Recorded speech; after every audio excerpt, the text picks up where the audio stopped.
noite aos irmãos.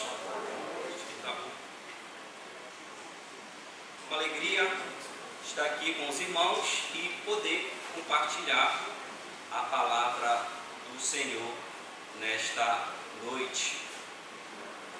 A gente poderia perguntar nessa noite o que está acontecendo com a família. É algo que devemos pensar. E aí poderemos construir algumas respostas. Por exemplo, os sociólogos diriam: é uma nova fase da evolução impulsionada pela sociedade. Os filósofos, por sua vez, diriam: é a influência dos pensamentos, tem repercutido na conduta da sociedade.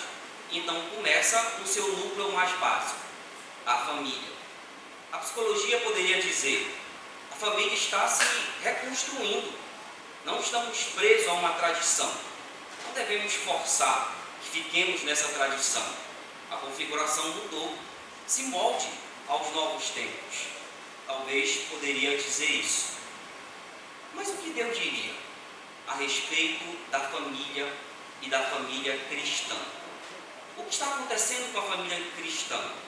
Certamente Deus dirá: estão perdendo o rumo para se afastar de mim, por se afastar de mim e das minhas palavras. Não estão cumprindo o propósito que deveriam ter na sociedade. Irmãos, conta-se que uma bela mansão em um certo lugar foi inteiramente destruída pelo fogo. E ali queimou todas as coisas importantes daquela família. Tudo que havia de registrado foi perdido. E aí o chefe da família reuniu seus amados que foram salvos sob a proteção dos seus braços fortes e disse: a nossa família não foi destruída. As memórias daquela casa permanecem nos nossos corações. Ele se transferiu para outro lugar e a vida continuou. Sabe por quê? Porque a família está alicerçada em Deus. E não importa o que ela passe, não importe os desafios, ela precisa estar no Senhor. É por isso que vamos meditar o texto que o irmão Judas leu com a igreja, Jó, capítulo 1, e vamos ler do versículo 1 ao 12.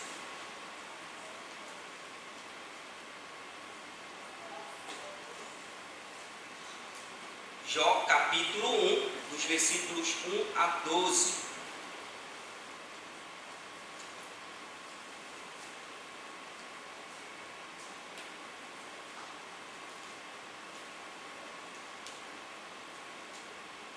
Diz assim a palavra do Senhor: havia um homem na terra de Uz, cujo nome era Jó, homem íntegro e reto, temente a Deus e que se desviava do mal. Nasceram-lhe 7 filhos e 3 filhas. Possuía 7.000 ovelhas, 3.000 camelos, 500 juncas de bois e 500 jumentas. Era também muito numeroso o pessoal ao seu serviço, de maneira que este homem era o maior de todos os do Oriente. Seus filhos iam à casa uns dos outros, faziam banquetes, cada um por sua vez, e mandavam convidar as suas 3 irmãs a comerem e beberem com eles. Decorrido o turno de dias de seus banquetes, chamava Jó seus filhos e os santificava. Levantava-se de madrugada e oferecia holocaustos segundo o número de todos eles. Pois dizia: talvez tenham pecado os meus filhos e blasfemado contra Deus em seu coração. Assim o fazia Jó continuamente. Vamos orar. Senhor Deus, Pai, obrigado por esta igreja e por esta oportunidade de estudarmos a Tua palavra. Ó Deus, nós temos visto os desafios que a família tem passado. A família, ó Deus, no âmbito da sociedade, no secular, ela perdeu a configuração. Mas, ó Deus, no âmbito do Senhor, o Teu plano, ela permanece do mesmo jeito. Nos ajude, ó Deus, a que possamos nos voltar pela tua palavra. E nessa noite, ó Pai, eu não conheço, não sei, mas o Senhor sabe. Se talvez não haja a necessidade de restauração de alguma família, dos laços, ó Deus, entre o cônjuge, entre pais e filhos, não sei, mas o Senhor o sabe. E que nessa noite, ó, a tua palavra venha, ó Deus, restaurar, venha nos fortalecer, e venha, Pai amado, nos fazer voltar ao alicerce que é a família do Senhor, conforme os preceitos da tua palavra. É isso que nós pedimos, em nome de Cristo nós oramos a Ti. Amém. A família cristã é caracterizada por princípios bíblicos. É o que vamos ver aqui nesse texto. Irmãos, o livro de Jó é uma obra-prima. Ela tem um enredo impressionante, surpreendente. Ela conta a história de um homem e sua relação com Deus. Mas também, às vezes isso nos escapa à análise do livro. Também é a história de uma família, onde Deus trabalha nesta família. Essa família também, ela é atingida pelos fatos que acontecem com Jó. E sem perceber isso, nós podemos perder muitos princípios que aqui há para aplicarmos à família. Ela apresenta a história de um homem que foi testado o caráter deste homem. E foi também revelado a essência de Deus através desta história. Irmãos, os liberais vão dizer que a história de Jó é uma história fictícia, que ele não existiu. Mas, por exemplo, Paulo cita 2 vezes Jó, constatando a autenticidade de que ele era um homem histórico. Tiago cita também Jó, e Ezequias também cita Jó, faz referência a ele. Portanto, Jó não era uma história fictícia. Ela não foi construída na base do pensamento, mas era um homem real, que viveu de modo real, que teve uma família. Essa é a história de Jó. O livro de Jó também, ele vai nos mostrar a impressionante mudança dentro da teologia, dessa construção que ela vai tendo ao longo da história. Até Jó, irmãos, as pessoas imaginavam que quando eu obedeço a Deus, eu sou abençoado, e mal nenhum vem sobre mim. E quando eu não obedeço a Deus, eu sou amaldiçoado, e os males sobrevêm a mim. Mas o caso de Jó não se configura neste quadro, né? É o desdobramento da teologia que vai se abrindo dentro da história de Jó. E é impressionante isso. Mas o primeiro princípio que nós queremos destacar nessa noite, que a família cristã deve ser guiada por princípios bíblicos, é que deve existir a presença de Deus na família. Podemos notar muito claramente que Jó e a sua família contam, e na família deles há a presença de Deus. Como assim, pastor?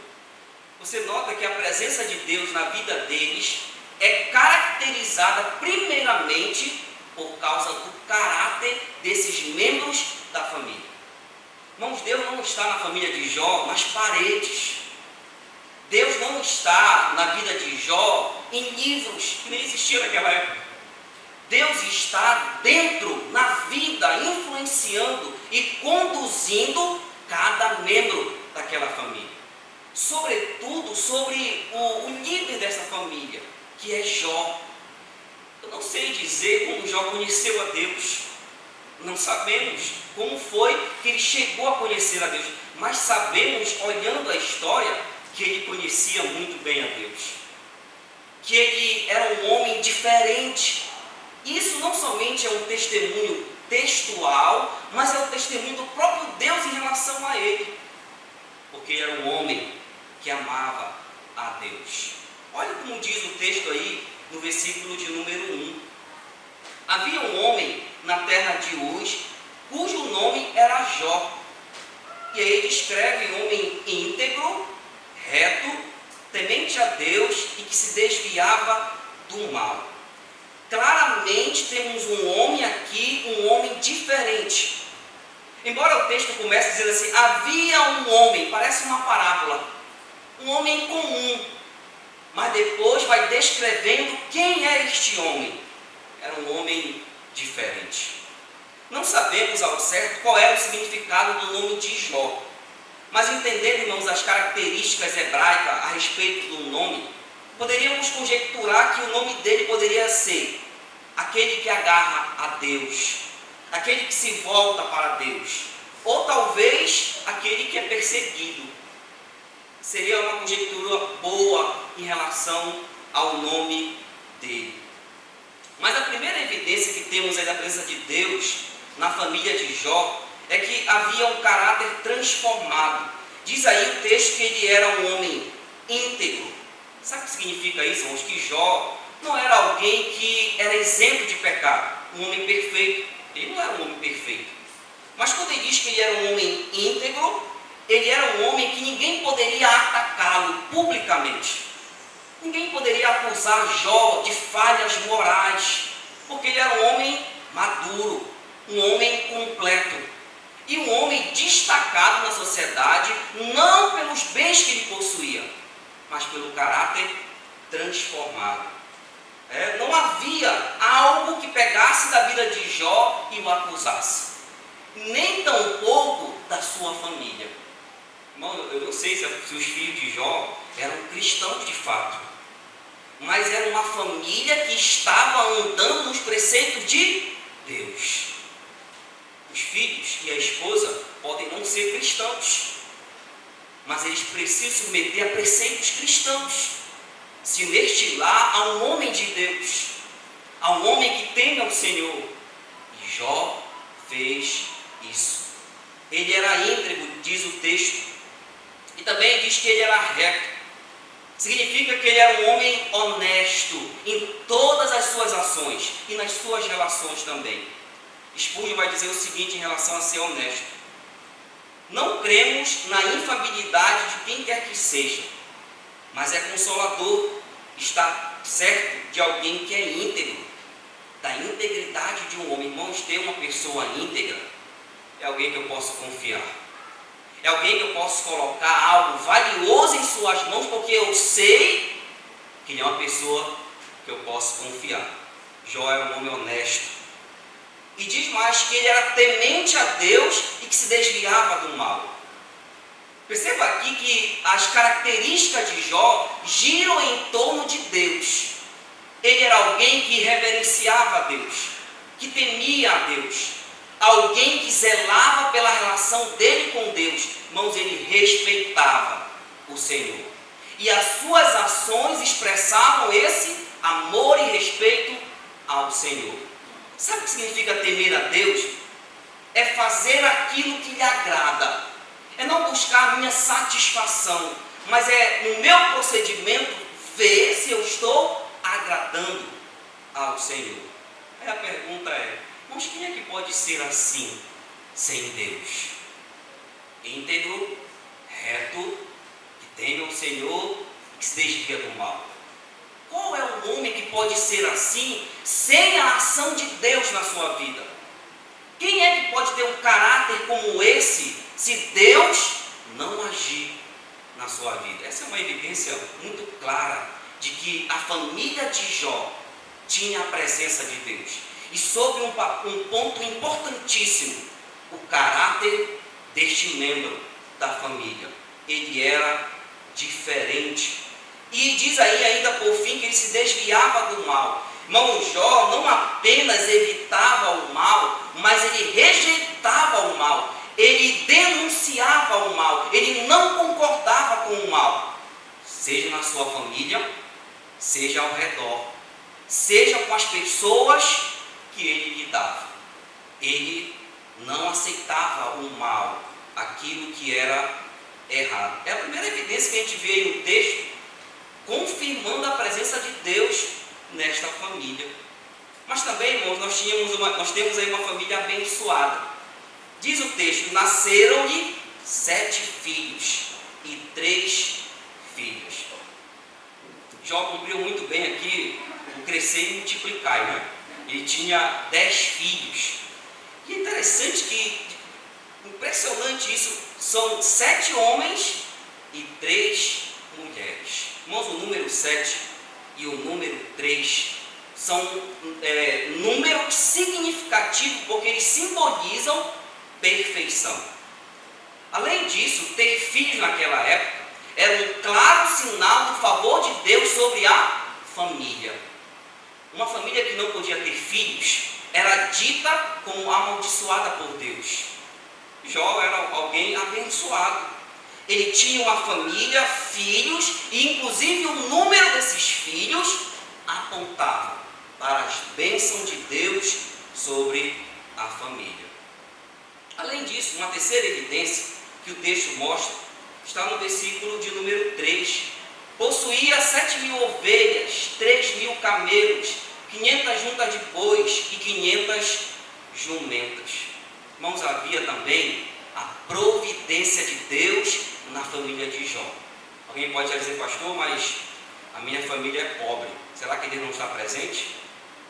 Perceba a conjunção das evidências. O caráter transformado, a presença de Deus abençoando, e também havia providência sobre as necessidades fundamentais. Isso não significa dizer, irmãos, que se a minha família é pobre e eu passo desafios, que Deus não está presente. Esse é um ponto que eu devo observar juntamente com os outros. O caráter e a presença de Deus confirmando esta mudança. Mas Jó era alguém abençoado. Mas as bênçãos que Jó possuía de Deus, ou tinha de Deus, não era alguém, irmãos, que não trabalhava. Não era alguém que não se empenhava. Não era alguém que não fazia esforço. Jó trabalhava e trabalhava muito. Ele não ficava esperando Deus dar a bênção do céu e cair lá no seu quintal, não. Ele era alguém que trabalhava, planejava, buscava, investia, fazia muitas coisas. Irmão Jó tinha uma empresa na sua casa. Diz o texto que ele tinha muitos servos. Era uma fazenda, a gente pode imaginar uma fazenda enorme, com muitas tarefas, muitas coisas. Ele trabalhava e Deus abençoava a família de Jó. Deus capacitou ele certamente. O que Jó tocava, Deus abençoava. Havia prosperidade bíblica na família e na vida de Jó. Naquele tempo a riqueza era concebida por número de terras, animais e servos. Nós temos então alguém muito próspero. Mas o texto termina dizendo, irmãos, que ele era o maior de todos os do Oriente. Sabe o que significa isso, irmãos? Que não era apenas pela riqueza de Jó, mas ele se destacava pelo conjunto do seu caráter. Ele era diferente porque isso reluzia nas suas relações com as pessoas. E também Deus o abençoava. Meu amado irmão, uma família pode ter uma excelente casa, pode ter o melhor na sua casa, o carro do ano, pode ter muitos recursos financeiros, pode ter muitos investimentos, ter uma profissão, uma formação, e ter tudo o que imaginar. Mas se Deus não estiver nessa família, não há nada que se comemore numa família como essa. Não há nada que se comemore. Alguém pode pensar nessas coisas como coisas significativas diante da sociedade. Mas e Deus? Aonde que Ele está na vida das pessoas, das famílias, sobretudo nós cristãos? Irmãos, um lar onde Deus não está presente é um lar quebrado pelo pecado. Podemos ver discórdia, podemos ver problemas conjugais sérios, podemos ver filhos que vão embora de casa, prostituição, drogas e tudo mais. Evidência de que nessa família Deus não está reinando. Não estou dizendo que não possa acontecer problemas. Pode. O que vem à sua mente quando nós pensamos e dizemos que a presença de Deus é necessária na família? Qual é a ideia que vem à nossa mente? Será que eu penso que se eu abrir lá o Salmo 91, lá na estante da minha casa, eu vou dizer, olha, Deus está presente na minha casa. Não está. Não é isso que vai significar a presença de Deus. Não é ter elementos religiosos dentro de casa e dizer: a minha casa é uma casa de Deus. Se não há devocional diário, esposo e esposa e filhos não oram juntos, não buscam o Senhor, não procuram praticar os princípios bíblicos, não vêm junto à igreja, não servem ao Senhor, como é que pode Deus estar nessa família? Eu preciso refletir sobre isso. Como Jesus pode estar presente nessa família se ele discorda dos comportamentos que há nessas relações? Do cônjuge, pais e filhos, e tudo que se possa ter nessas relações. Irmãos, a presença de Deus na família é ver um pai que teme a Deus. É um pai que trata a sua esposa conforme os princípios da palavra de Deus. É uma mulher sábia, que é dirigida tão somente pelos princípios da palavra de Deus. É uma mulher que ora, é uma mulher que cuida da sua família. São filhos que obedecem ao seu pai. São filhos que são respeitosos. Caráter transformado. Pessoas diferentes. Existem milhares de famílias que estão sendo destruídas, irmãos. E isso não apenas lá fora, dentro das nossas igrejas. O divórcio, a separação se tornou algo comum. E eu não digo isso lá fora porque lá fora é natural isso. Uma vez eu conversando com um casal que eu até aconselhei, não era um cristão, e eles se separaram. Eu disse: como foi que aconteceu isso? Simplesmente decidimos que separamos. A pergunta é: Cristo está nessas vidas?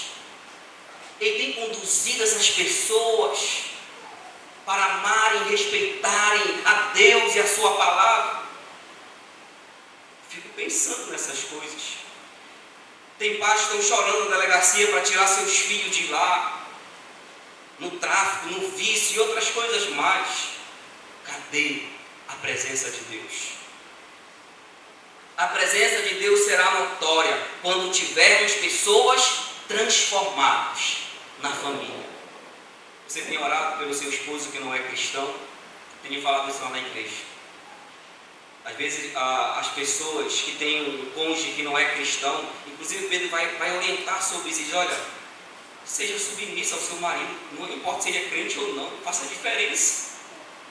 Conquiste ele pelo seu procedimento exemplar diante daquela pessoa que não conhece o Senhor. Mulheres sábias. É preciso, irmãos, que a família tenha a presença de Deus. Primeiro, do caráter que está transformado. Sinais das bênçãos de Deus, do cuidado de Deus, da providência de Deus nesta família. É o primeiro princípio que quero destacar que deve existir na família. Mas o segundo princípio está no versículo de número 3. Olha como ele diz, irmãos. Possuía 7.000 ovelhas, 3.000 camelos, 500 juntas de bois e 500 jumentas. Eram também muito numeroso pessoal ao seu serviço. Irmãos, o segundo princípio que vamos destacar aqui, vamos ver claramente, é que deve existir na família liderança bíblica. Deve existir liderança bíblica. Quando estudamos a família de Jó, percebemos que está alicerçado em princípios bíblicos. Inclusive no que diz respeito aos papéis dentro do lar de Jó. Há papéis definidos, muito bem definidos, do homem e da mulher. Irmãos, Deus chamou o homem para liderar a sua família. E eu vou destacar algumas razões básicas para isso. Primeiro, por causa da prioridade na criação. Deus criou primeiro quem? O homem. Isso implica dizer que o quê? Não é desmerecendo as mulheres, porque elas não têm menor valor do que o homem de forma alguma. Mas as mulheres foram criadas por causa de quem? Do homem. Ordem da criação, irmãos. Isso é ordem da criação. É o primeiro princípio. A segunda razão, melhor dizendo, é a ordem na queda. Paulo vai falar isso em 1 Timóteo. Quem pecou primeiro? A mulher. E depois o homem. Ordem na queda. E a última razão é a estrutura biológica. A estrutura biológica, psicológica, sentimental é distinta de homem e mulher. Deus fez isso exatamente porque Ele definiu papéis dentro do lar. E essa estrutura biológica que cada um possui é exatamente também para cumprir esses papéis dentro do lar. Então temos uma razão que a gente poderia dizer criacional, uma razão espiritual e uma razão biológica. Porque Deus chamou o homem, colocou o homem para a liderança bíblica. Irmãos, e note aí que Jó, ele expressa essa sua liderança primeiro pelo exemplo. Jó não impunha isso à sua família e aos seus filhos. Olha, sou eu que mando aqui. Deus me colocou como líder deste lar, então não tem que calar a boca. Não. Jó conduzia a sua família pelo exemplo.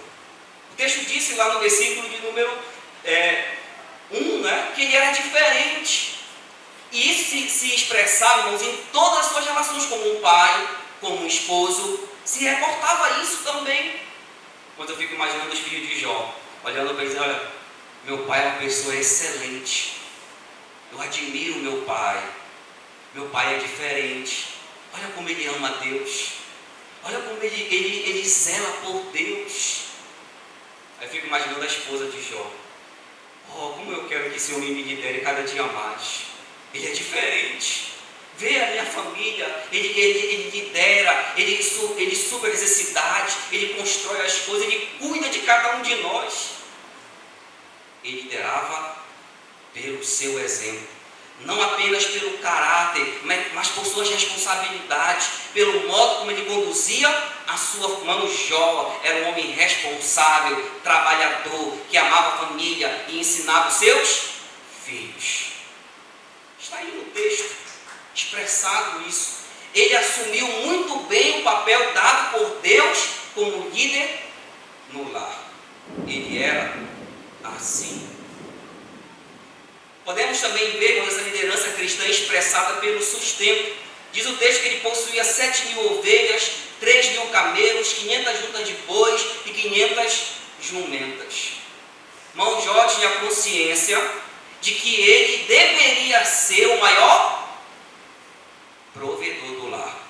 Aí vamos estar naquela discussão aqui. Pastor, mas é proibido a mulher trabalhar? Não há lugar nenhum que proíba isso. Mas a configuração, irmãos, da teologia sobre esses papéis é: a mulher nunca pode carregar sobre os seus ombros a responsabilidade de sustentar sua família. Ela não pode ter esse papel dentro do lar. Embora ela possa trabalhar, ela possa cooperar, ela possa ajudar, isso não é um problema. Mas o esposo não deve esperar que ela sustente a família. Esse é o papel dele. Deus chamou ele para cuidar dessa responsabilidade. Ela pode ajudá-lo, cooperar com ele, fazer. Ela pode até ganhar mais do que ele. Não vamos entrar na discussão aqui em relação a salários. Mas o sustento da família é responsabilidade do homem. É dele. Jó está aí, irmão, sustentando a sua família. Ele tem provisão, ele tem pessoas ao seu serviço, ele tem sustento, ele tem como sobreviver, ele tem como dar à sua família aquilo que ela precisa. Não é luxo, mas o que ela precisa. Também, irmãos, podemos ver a liderança bíblica aqui expressada pela administração. Jó cuidava dos negócios da família. Ele liderava o seu lar. Diz o texto aí que ele também tinha muito numeroso pessoal ao seu serviço. Essas pessoas não serviam a quem? A Jó. Fico pensando como era lá, né? Jó lidava, irmãos, com entradas, saídas, lucros, capital de giro, tudo isso ele lidava. Ele cuidava dos negócios da família. Ele era responsável por isso. A fonte do provimento estava sob a sua administração. Ele liderava a esposa, filhos, liderava os negócios da família, cumpria os ensinamentos de Deus. Ele colocou essas evidências. E também, irmãos, olha aí a outra expressão de liderança no comportamento de Jó. Versículo 4. Seus filhos iam à casa uns dos outros e faziam banquete, cada um por sua vez, e mandavam convidar as suas 3 irmãs a comerem e beberem com eles. Notem aí. Como é que esses filhos sabiam que deveriam ter as suas casas próprias? Diz o texto que eles iam à casa uns dos outros. Significa dizer que cada um tinha a sua própria casa.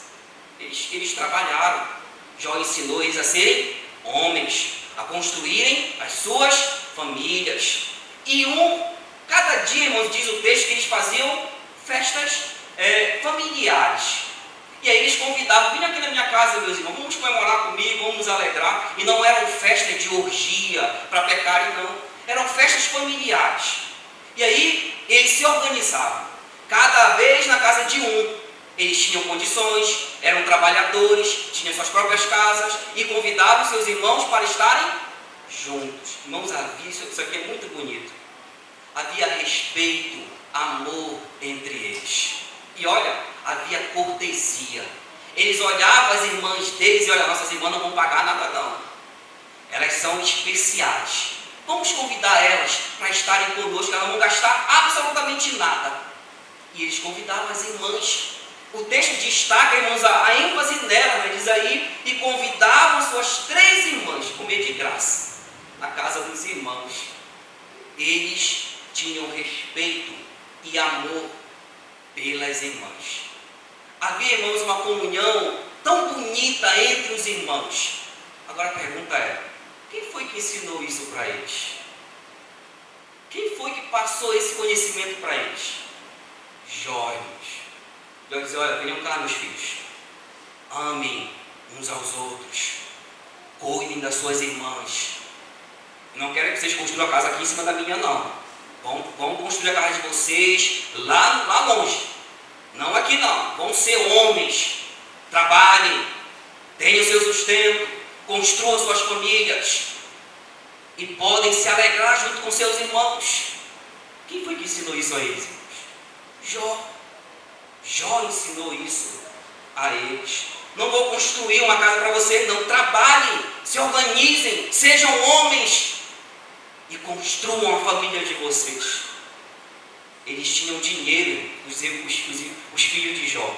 Tinham como sobreviver também, porque o pai lhes ensinou assim. É certo que nem todos os filhos serão assim. Quem dera, né?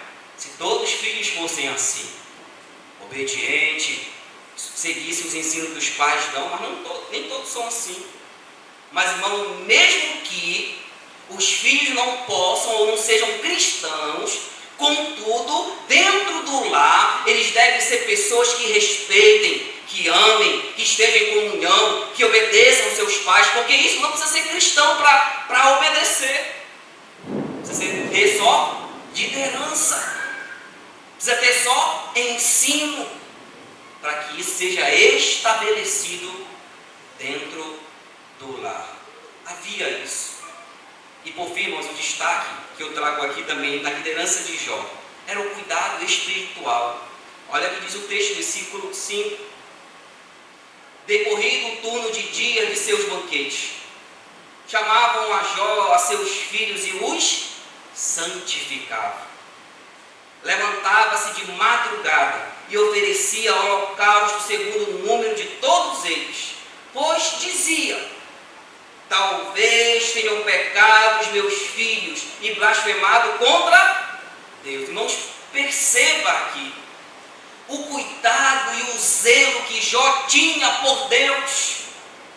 E isso se expressava no cuidado que ele tinha o cuidado espiritual com seus filhos. Eu fico olhando às vezes. Os pais fazem maior esforço para os filhos se formarem, terem faculdade, terem isso e aquilo, e os filhos estão se perdendo na faculdade, longe de Deus. Jamais esses pais leram a Bíblia com seus filhos.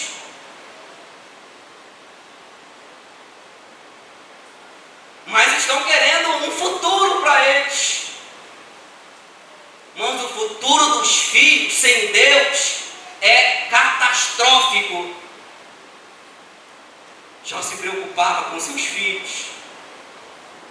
Ele pensava, talvez que meus filhos tenham pecado, e eu não quero que eles façam isso. Eu quero que eles amem a Deus. E ele cuidava disso.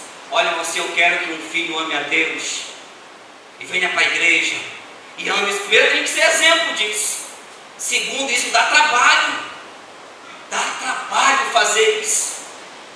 Sabe o que Jó fazia, irmãos? Todos os dias, diz o texto, que ele fazia, oferecia holocaustos e intercedia a Deus pelos seus filhos. Senhor, perdoe meus filhos, porque eu não sei se eles pecaram contra ti. Sou responsável por eles também. Ele fazia isso, irmãos. E sabe o que eu fico pensando aqui? Que ele gastava aqui, irmãos, a madrugada inteira para fazer isso, porque eram muitos filhos. Senhor, está aqui pelo filho A, perdoa meu filho A. Aí depois, filho B, Senhor, perdoa meu filho B, perdoa meu filho C, e assim até 10. Ele intercedendo a Deus pelos seus filhos.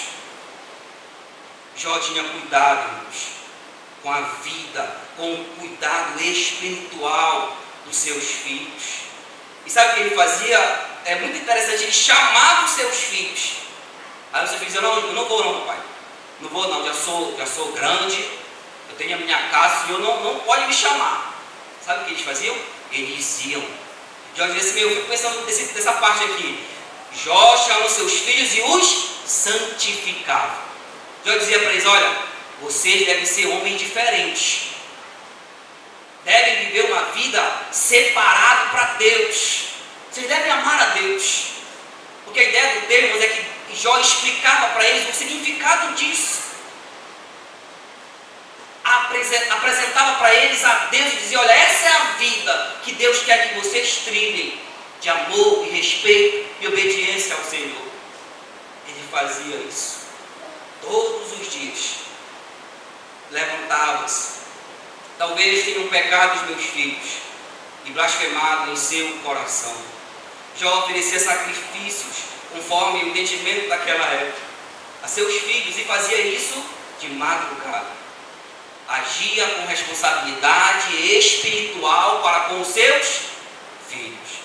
Oferecia sacrifício. Aqui, irmãos, uma liderança bíblica. Uma liderança que tem cuidado espiritual. Uma liderança que ensina. Uma liderança que conduz a sua família pelo exemplo. E uma liderança que provê o que é necessário à família.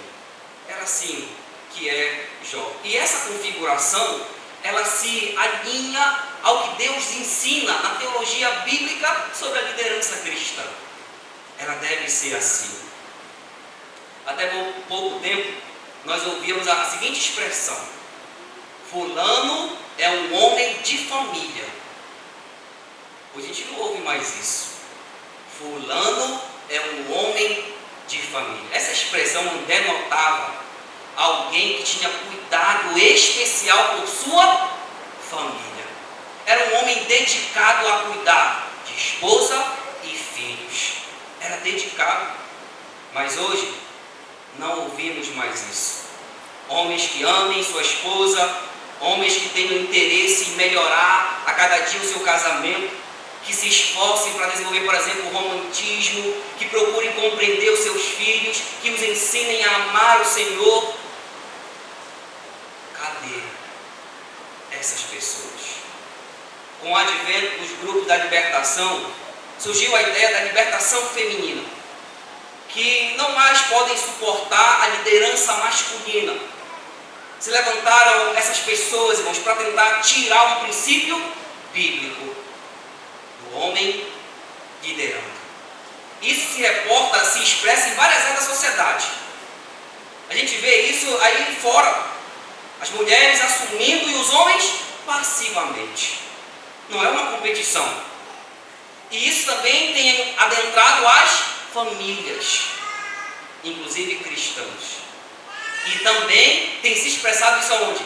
Na igreja. Na igreja.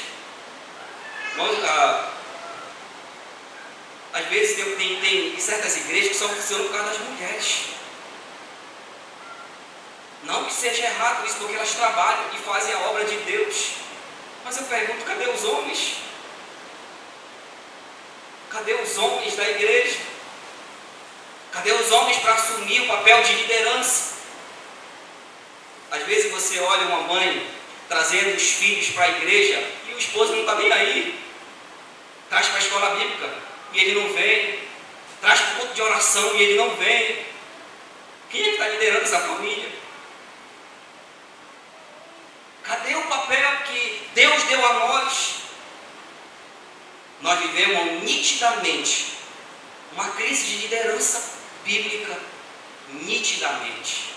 Uma crise de liderança que se expressa no lar, na família e na sociedade. E na igreja também. Estamos presenciando isso. Um tempo difícil de liderança cristã. A liderança masculina tem perdido a força. E a culpa não é das mulheres. Nós temos sido passivos a isso. Eu vi uma frase essa semana que eu fiquei pensando depois, que é o seguinte: uma mulher falando, explicando sobre a relação do casal. Ela diz o seguinte: você quer ser feliz ou quer ter razão? Está falando sobre os papéis dentro do lar. Ela disse para ele: você quer ser feliz ou quer ter razão? Porque quem manda aqui sou eu. Essa é uma configuração da sociedade lá fora, mas não é a configuração de Deus. A conjectura da sociedade lá fora tem influenciado a família cristã e não temos percebido isso. É necessário que nos levantemos, especialmente os homens aqui nesse ponto, possamos assumir o nosso papel de homem no lar, de homem que cuide das esposas. Olha, sem perceber, nós temos perdido um papel importante que Deus deu a nós, do cuidado espiritual, da liderança bíblica. E isso tem repercutido na família. Você vê às vezes a desunião entre irmãos, a falta de amor, a falta de comunhão, de respeito. E olhe também, às vezes os filhos não olham e não conseguem ver a presença masculina dentro do lar. Não é porque não existe um pai, é porque essa expressão não está bem nítida na relação e traz dificuldades. Você, meu amado irmão que está aqui, você tem sido líder do lar da sua família? Quantas vezes tem chamado a sua esposa dizendo assim: olha, vamos orar hoje? Vamos antes do café orar a Deus, entregar o nosso dia ao Senhor. Temos feito isso. Dito a palavra com a esposa e com os filhos. Não, pastor, eu tenho um dia atarefado, eu sei que nós temos. Mas será que não sobra um tempinho para fazermos isso? 10 minutos. Para cuidarmos da nossa responsabilidade espiritual. Precisamos pensar nisso. Quantas vezes você tem orado com a sua esposa? Só você e eu, vamos orar pelo nosso casamento? Como é que está o nosso casamento? Será que nós temos cumprido os papéis dentro do lar? Como é que você está, minha esposa? Às vezes as conversas dentro do casamento não são conversas superficiais. Como foi seu trabalho? Foi bem, tudo bem, tranquilo, pronto, acabou. Aí fico na frente da televisão, está legal o casamento. E às vezes está ruindo o casamento e não estamos percebendo. Os problemas estão se levantando. E não há conversa, meu amor, como é que você está? Como você tem se sentido? Quais são suas dificuldades? Fale para mim, eu quero ouvir você. Não temos tempo para isso. Temos tantas preocupações, entretenimento e várias coisas. Isso é papel do homem, da liderança. dentro do lar, conduzir a família diante do Senhor. Meu amado irmão que também está aqui, você tem se preocupado com o futuro do seu filho? Com quem ele vai casar? Qual a profissão dele? Se você vai deixar ele lá administrando seu negócio, talvez, dar uma boa profissão para ele? São coisas boas. Mas para onde é que o seu filho vai se ele morrer? Você já se preocupou com isso? Você tem certeza de qual é o destino do seu filho? Irmãos, isso é uma ênfase que a sociedade tem trazido a nós. Vamos dar estado aos nossos filhos, dar uma bela profissão para eles, ensinar as coisas melhores da vida, e esquecido do principal. Sabe o que vai acontecer? Quando nós partirmos deste mundo, os pais, os filhos vão ficar aqui. E qual é o caminho que eles vão seguir? Lembra lá de Provérbios 22:6? O que diz lá? Ensina a criança no caminho que deve andar, e ainda quando for velho, nunca se desviará dele. Irmãos, esse ensino está dizendo que você vai converter o seu filho, mas você vai ensinar para ele o temor de Deus. Ele pode até seguir um caminho errado, mas aquele ensino vai perseguir ele, vai martelar na sua mente, dia após dia, dizendo: olha, meu pai me ensinou, o meu pai me falou, a minha mãe me falou de Deus, me falou sobre os caminhos do Senhor. Você cumpriu o seu papel, porque não é nosso papel converter filhos, mas é fazer tudo o que é necessário.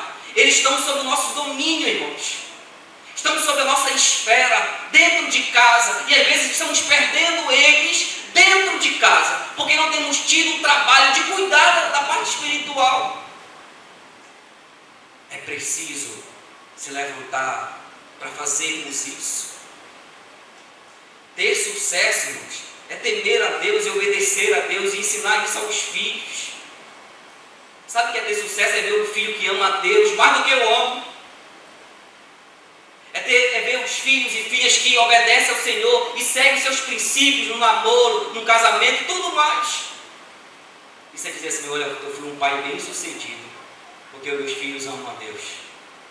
Eu ensinei para eles. É algo que eu devo me preocupar. Você deve se preocupar. E por fim, irmãos, eu não quero me estender muito, já deve estar ultrapassando o meu tempo, mas vamos ver aí o último princípio que deve existir. Está no versículo 6. Num dia em que os filhos de Deus vieram apresentar-se perante o Senhor, veio também Satanás entre eles. Então perguntou o Senhor a Satanás: de onde vens? Satanás respondeu ao Senhor e disse: de odiar e passear por ela. O que nós temos agora aqui, irmãos? Uma família deve ter confiança em Deus. Você nota que agora o cenário da situação da família de Jó muda. Da terra vai para o céu. Há no céu uma reunião. Deus está se reunindo com os seus anjos. E aparece entre eles Satanás. E aí, irmão, Satanás aparece e ali vai começar a mudar a situação de Jó. Sabe o que a gente aprende aqui? Que o que vai, irmãos, nos atingir é o que acontece nos céus. É o que é determinado por Deus. Perceba que na história, Satanás ele é alguém submisso. Deus conduz todas as coisas. E olha, de onde é que tu vês? Ele está controlando todas as ações. E aí, irmãos, a família deve confiar em Deus, sabe quando? Quando acontecem situações em que eu não posso explicar. É o que vai acontecer aqui. Jó e a sua família vão entrar em grande sofrimento, inclusive perda dos seus próprios filhos. Coisa terrível. E não foi apenas de um, irmãos. Você imagina isso, 10 num dia. Aconteceu isso. Quem poderia explicar isso para Jó? Qual era a razão do seu sofrimento? Não tinha explicação. Fico pensando aqui, talvez, se Deus tivesse que explicar para Jó. Será que ele deveria dizer assim: olha, Jó, um belo dia eu estava aqui fazendo a minha reunião, e aí Satanás apareceu, e ele fez uma indagação. Ele perguntou se tu me amava de verdade, se o teu amor por mim era sincero. De maneira que, se eu tirasse as providências, as bênçãos que tenho derramado sobre a tua vida, tu ainda iria me servir. Sabe o que eu fiz, Jó? Você olha, vai lá e prova. Vai lá, eu permito que tu faça isso, mas está sob o meu controle as ações. Você imagina Deus explicando isso para Jó? Ele entra em colapso, né? Não há explicação para Jó, irmãos. Até para que ele entenda o seguinte, que é a questão teológica aqui. Deus pode provar uma família que seja fiel a Deus. Pode. Deus pode trazer uma família a um desafio. Sabe por quê? Porque Deus é soberano. E a minha fidelidade, o meu caráter transformado, não isenta de que eu passe um desafio. Seja ele na relação conjugal, seja ele na relação com os filhos.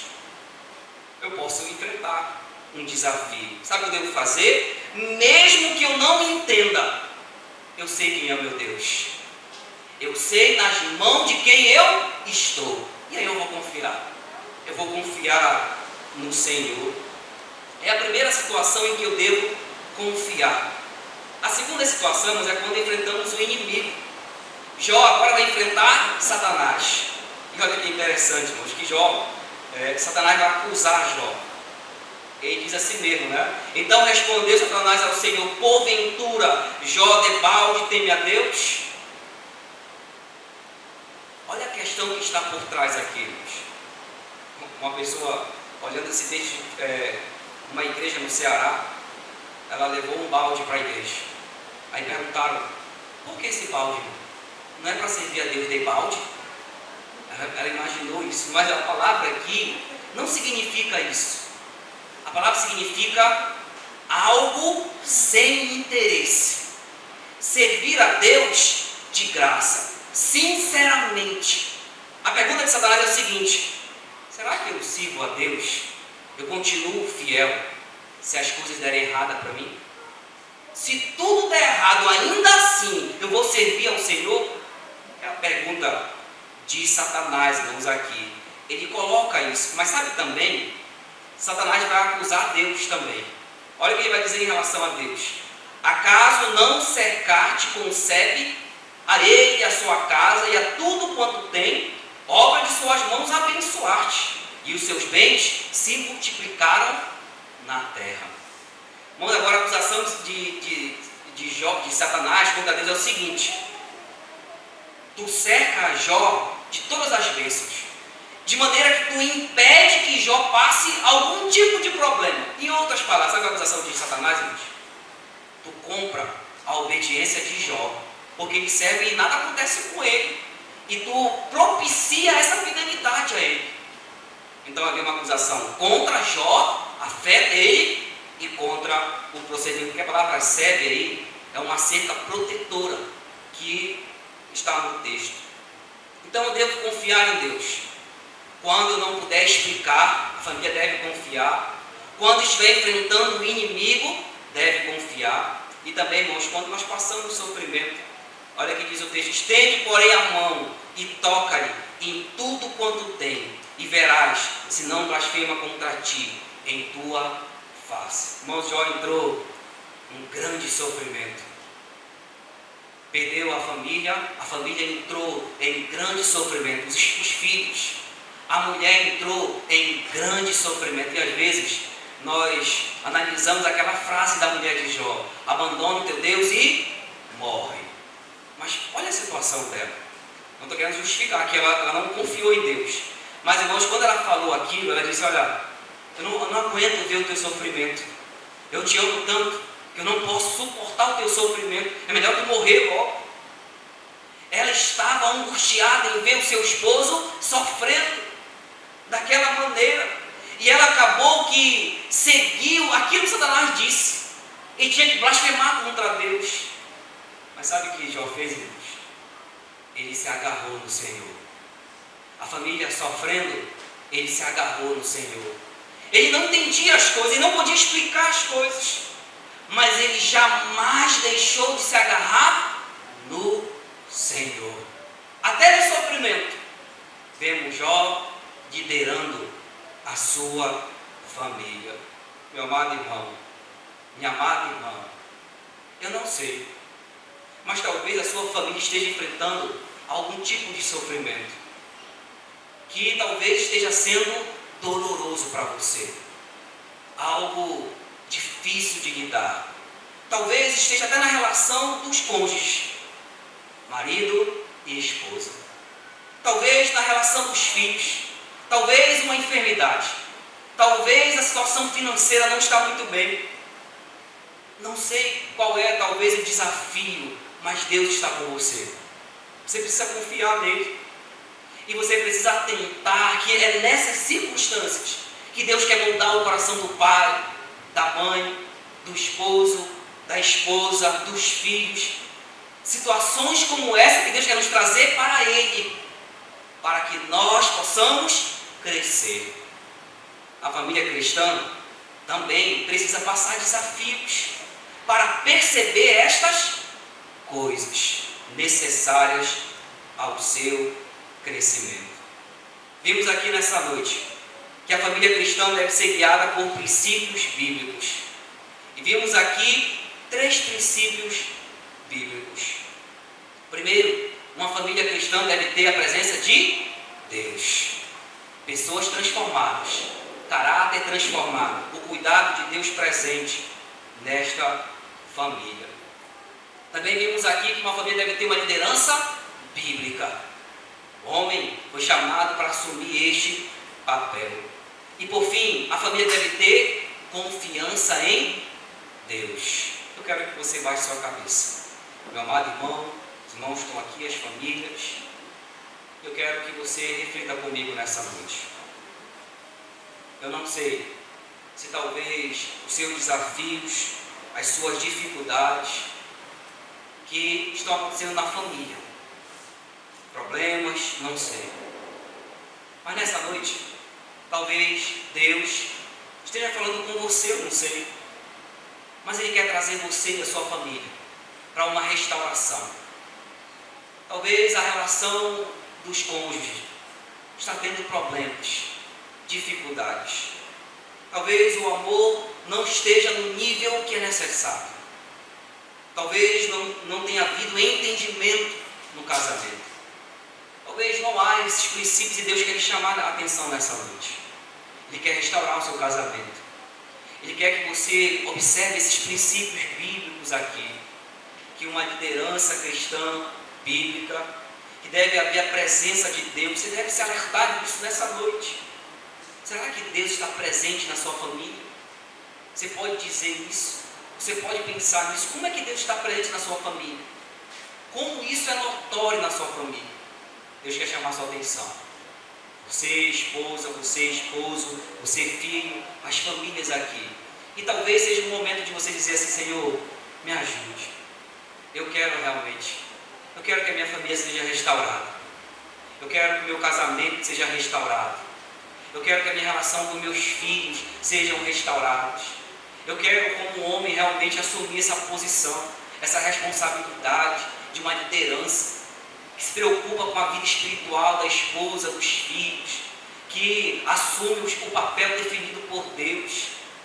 Eu quero confiar em Ti, Senhor. Há problemas, eu não consigo lidar com isso.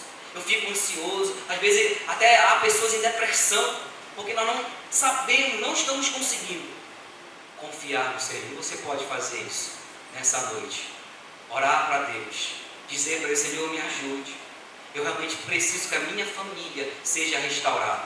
O meu casamento seja restaurado. Senhor Deus, Pai, obrigado pela Tua palavra. Obrigado por esta igreja.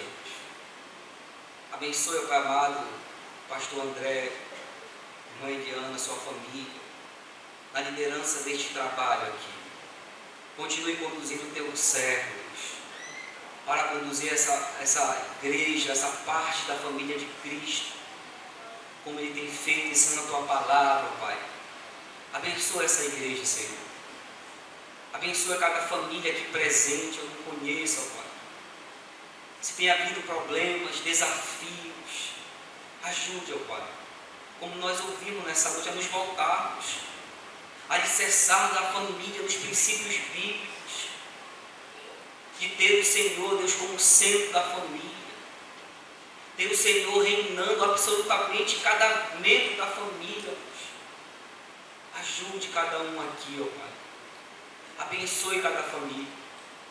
Que o Senhor possa suprir as necessidades. Ajudar que o casamento possa crescer no Senhor. O amor a Deus possa ser revigorado. As relações, ó Pai, restaure. É isso que nós pedimos. Em nome de Cristo nós oramos a Ti. Amém.